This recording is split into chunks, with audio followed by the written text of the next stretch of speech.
노아가 포도농장을 했습니다. 그 포도농장을 하니까 자연적으로 뭐를 했겠어요? 포도주를 좀 마셨겠지. 성경에 표현대로 술을 취할 정도로 뭐 옷을 벗고 누웠다 그러니까. 잘 생각해 보세요.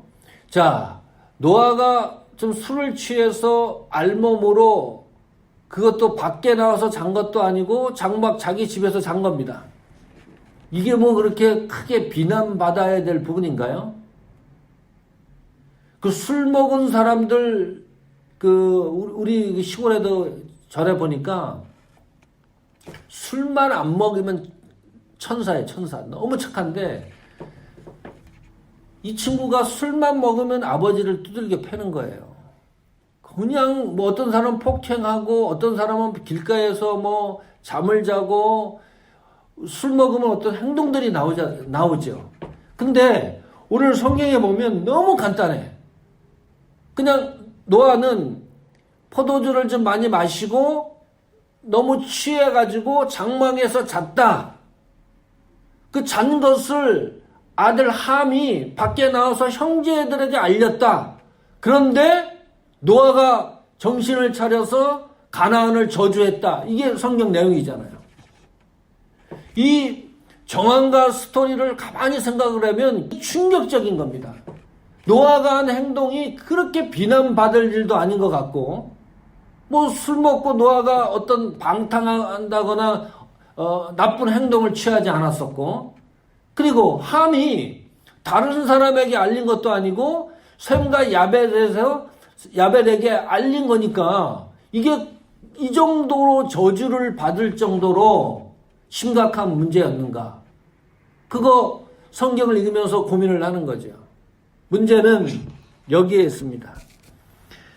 9장 22절에 보면 가나안의 아버지 함이 그의 아버지의 하체를 보고 밖으로 나가서 그의 두 형제에게 알림해 그랬습니다. 여기 함이 아버지의 알몸을 보고가 아니고 하체를 봤다. 이게 무슨 말인가요? 봤다라는 게. 예. 이 봤다라고 하는 이 의미가 히브리어 원어상은 어떤 의미가 있냐면 자세하게 본 겁니다. 인스펙트 하듯이 구석구석을 아주 잘 살폈다는 뜻입니다. 그리고 어떤 감정을 느꼈다, 나쁜 음란적인 감정을 느꼈을 때에도 저 봤다라고 하는 단어를 사용합니다. 근데 함이 그랬는지 어쨌는지 모르지만 자세히 봤다라고 하는 것은 그런 의미가 있는 거죠. 또 하나는 노아가 벌거벗고 있었다 그랬죠. 21절에 보면 포도주를 마시고 취하여 그 장막 안에서 벌거벗은 자. 이 벌거벗었다라고 하는 이 단어도 아주 중요한 단어입니다. 이 벌거벗었다라고 하는 단어의 뜻은 창피하고 부끄럽고 미안하고 그런 뉘앙스가 있습니다. 수치스럽고 창피하고 부끄러운 이 단어가 이제 발전을 해가지고 부도덕한 거를 말할 때도 사용이 됐고 음란적인 그런 행위나 행동을 했을 때도 사용된 단어입니다. 이 벌거벗은지라가. 그러니까 함이 장막에 들어가서 아버지가 벌거벗은 것을 보고서 좀 수치스럽고 부끄럽고 그런 감정도 가질 수 있었을 거예요. 그런데 그것이 이제 진보가 되면 범죄가 되는 거죠. 좀 어려운 건데 그런 거예요. 예수님이 이제 십자가에 돌아가시는 그 상황 자체가 사람들이 생각했을 때 당시에 그 자체가 신이 고난을 받는다는 걸 이해를 못했습니다. 그 사람들이 그 현장을 보고 다 떠나는 거죠. 제자들도 떠났으니까 그 신이 고난을 당하는 자체가 수치스럽고 부끄럽고 그러는 거죠. 거기서 끝나면 되는데 어떤 현상이 일어나느냐? 예수님을 버리는 거예요. 예수님을 모른다고 하는 거죠. 그 죄의 깊은 그 지점까지 가는 거예요. 함이 그랬을 가능성이 있다. 자세히 보고 형제들에게 알렸다고 하는 이 말은 그냥 단순히 알린 것이 아니라 아버지에 대해서 비판적이고 좀 나쁘게 표현을 했을 가능성이 있다는 거죠. 그리고 성경에 나온 대로 아버지가 그 정도였으면 가서 빨리 가려주는 것이 도리잖아요. 저도 이제 보니까 아버지하고 그 목욕탕을 같이 간 적이 있어요. 목욕탕에서 아버지 몸을 그렇게 자세히 보지 않습니다. 저도 이제 종건이랑 사우나도 같이 간 적이 있는데 아들의 모습도 자세히 보지 않아요. 어쨌든 형제들의 알렸을 때에 아버지의 권위에 대해서 존중하지 않은 것이 분명합니다. 이 당시 아버지는 어떤 거예요? 아버지라고 하는 위치가 제사장도 되고 하나님의 축복권도 있고 또 예배도 인도하고 하나님 말씀을 전하는 그런 아주 그 선지자적인 아버지상인데 그 아버지상의 권위가 함에 의해서 무너지는 것입니다. 하나님의 권위 문제가 성경에서 거론될 때에는 하나님이 굉장히 예민합니다. 그 이후에 셈과 야벳이 그 문제를 처리했죠. 아주 깔끔하게 처리를 했습니다. 그 다음에 하나님이 셈하고 야벳에게 축복한 것이 있습니다. 26절, 27절에 보시면 셈의 하나님 여호와를 세상에서 가장 좋은 축복은 26절과 같은 축복입니다. 셈의 하나님 여호와를 찬송하리로다. 저 하나님 여호와를 찬송하라가 아니고 어떤 하나님이요? 셈이 믿는 하나님을 찬송하라. 이게요.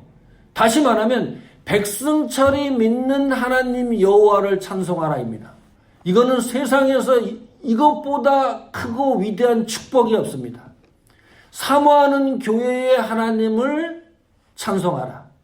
황유문 장로님의 하나님 여호와를 찬송하라. 그거잖아요. 이 말은 뭐냐 하면 셈이라고 하는 이 인물을 하나님이 함께 하신 것을 모든 사람들에게 영향력을 미쳤다는 뜻입니다. 그러니까 모든 사람들이 셈이 하나님이 함께 하신다는 것을 믿는 사람이나 안 믿는 사람들이 존중하고 그것을 알게 되었다는 거니까 이것보다 위대한 축복이 어디 있어요. 그래서 또 이르되 27절에 하나님이 야벳을 창대케, 야벳도 축복을 받았죠. 창대케 하는 축복입니다. 그리고 그런데 셈의 장막에 거하게 하시고 가나안은 그의 종이 되게 하시기를 원하노라 하였다라. 어디에다 걸려요? 셈에게 다 걸리는 거예요. 야벳도 엄청난 창대한 축복을 받았지만 어디에 들어와서? 셈의 장막에 들어와서. 셈의 이름 안에서 축복을 받는 거예요. 이게 어마어마한 축복이죠. 셈을 통해서 야벳이 받은 그 창대케 되는 그 축복도 효력이 더 엄청나지는 거고, 그 다음에 가나안은 계속해서 셈을 같은 형제지만은 셈을 섬길 수 있는 그런 어마어마한 축복을 받았으니까. 여러분 이름을 걸고 하나님을 찬송하리로다. 이런 엄청난 축복의 역사들을 우리 교회와 여러분들이 나누기를 간절히 축복합니다. 신앙생활하면서 중요한 덕목입니다. 십계명에서도 다른 신을 두지 말라. 두 번째가 우상을 만들지도 말고 섬기지도 말고, 세 번째가 하나님의 이름을 망령되이 일컫지 말라. 이게 다 뭐지요? 하나님의 권위에 대한 겁니다. 하나님 존재에 대한 거죠. 이것이 이제 흔들려지는 것을 하나님은 아주 심각한 문제로 보는 거죠. 교회가 혼돈스럽다 그래도 교회를 존중하는 것. 만약에 우리 교회가 아니더라도 다른 교회가 힘들고 뭐 세상적이고 그런다고 해서 교회를 존중하지 않는다는 것은 하나님 마음이 아니죠. 교회 자체를 존중하고 존엄하게 생각하는 것. 우리가 아무리 엉터리같이 신앙생활 할지라도 하나님을 존중하는 것. 장로님, 목사님, 집사님, 권사님 그 직분에 대해서 존중하는 것. 아버지 신분에 대해서 존중하는 것. 이것이 노아의 사건을 통해서 저희들이 다시 한번 확인해야 될 중요한 부분들입니다. 그러다 보면 교회를 존중하고 하나님에 대해서 존중하고 직분에 대해 존중하고 헌신에 대해서 존중하는 그런 마음과 모습을 우리가 나타내면 분명히 하나님이 셈과 야벳을 축복한 것처럼 저는 은혜들을 우리들이 경험할 수 있습니다. 그 놀라운 축복의 역사가 다시 사모하는 교회와 여러분 생애 속에 나타나기를 간절히 축원합니다.